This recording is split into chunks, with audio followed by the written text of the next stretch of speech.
হয় বন্ধুকে নামাজি বানাও, না হয় নামাজিকে বন্ধু বানাও। এতে তোমার নামাজটাও নষ্ট হবে না, বন্ধুত্বটাও নষ্ট হবে না। হযরত আলী রাদিয়াল্লাহু তাআলা আনহু বলেন, দীর্ঘদিন বন্ধুত্ব টিকিয়ে রাখার জন্য তোমাদেরকে দুটি কাজের উপর আমল করতে হবে। একটি হলো, যখন তোমার বন্ধু রাগ করে তোমার উপর কথা বলবে, তখন এই কথাগুলো মনে নেওয়া যাবে না।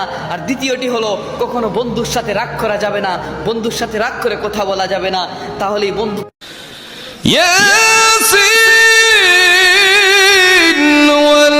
والقرآن الحكيم إنك لمن المرسلين على صراط مستقيم